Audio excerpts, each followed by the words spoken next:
So you want to start a business, but you don't have a lot of capital and you're a little bit nervous. Well, I'm going to give you 5 things that you can do to get your business started and turn it into a success. Okay, so the broad idea is that I want you to start small with a small business idea. Then I want you to grow it into a stage where the income you earn from that business replaces the income you currently earn. And then I want you to turn it into the third stage where the business starts propelling itself and growing by itself. Okay, so right at the very beginning, I want you to start with a very small and simple idea, a very simple product and service that you know a lot about, something that you're already an expert in. But wait, people are always saying things like, you need to do something really crazy that's completely innovative, something that transforms the world and pioneers the human race. Actually, you don't need to transform the whole world or pioneer an idea that no one's ever thought before. You can do something that's the same as everyone else. You just need to do it a little bit better with a little bit more love. Starting small has a lot of benefits. It means that you don't need to put in a lot of capital. If you're looking to simply sell a service, maybe it's just something that you do very well. And it could be absolutely anything. It doesn't have to be in the office. It could be out there in the real world. You could be cutting trees down. You could be landscaping. You could be repairing cars. You could be painting ceilings. It almost doesn't matter. What matters is it's something that people want, and it's something that you can do and something that you can do well.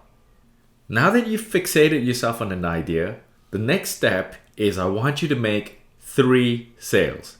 Well, not exactly 3, but 3 different types of sales. And just once of each will really get you going.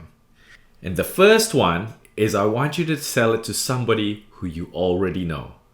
This could be a family member, this could be a friend, this could be somebody you know at work. The second sale you need to make is to sell it to somebody you've just met. It could be somebody you met at a party for the first time, somebody you met on a bus. It could be somebody you met at the line while waiting to buy a cup of coffee. And the third sale I want you to make is I want you to make a sale from a referral. So it's somebody that you've already sold to has gone along and referred you to them, whether it's a product, whether it's a service that you sell.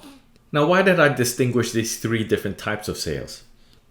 Selling to somebody you know is quite easy. They might already know you, they might already like you, and they might want to just help you out. It gets you going with a bit of confidence. It allows you to go and practice your craft. It's crucial because you need to know how to take your product or service and deliver it. So it's a really good opportunity to refine how your business is going to function.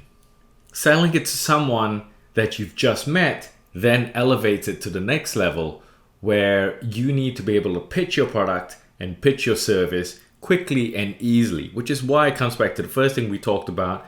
Keep what you do simple and something that you know a lot about, because making that sale is going to be easier. And the third one, where you're making a sale to a referral, that's crucial because it's a big marker for you to understand that what you do is good enough that someone else out there is going to recommend you.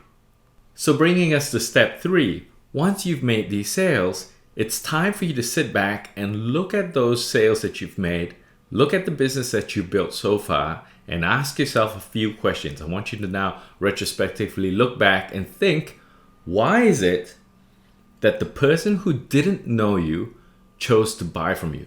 What was it that you said? What was it about your product or your service? What was it about that got them interested in buying what you had to offer?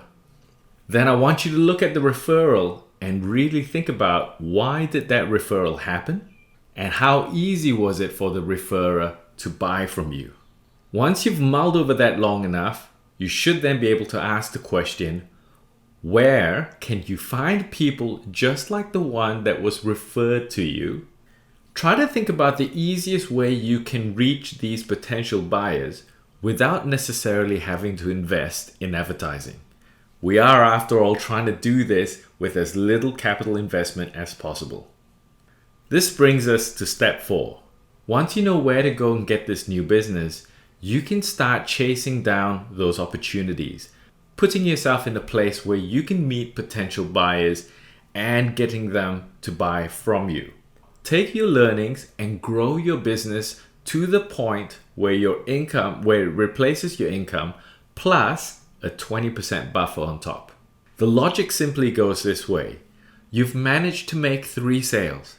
You've managed to sell to somebody you know, somebody you don't know, and you've managed to get referrals. All you have to do now is do that repetitively with enough scale that you can replace your income. But it's important to add another 20% over the top of it. You are, after all, investing a lot of effort into building this business, so getting it right up to this stage should yield you something, and 20% is a good mark.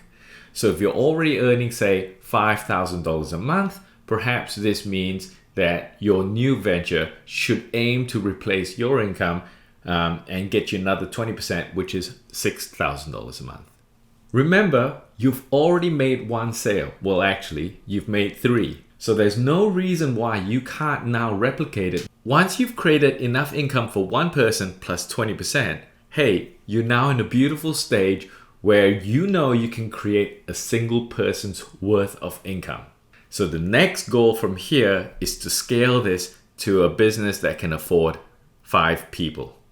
Well, why 5 people? At 5 people, with a 20% profit on each person, you've now built your business far enough that it can actually afford your salary in its entirety. So 100%, if you took 20% from each person, those 20% pay for your salary. This now gets you to a stage where your business is ready to scale by itself, because you can now work on your business rather than in your business.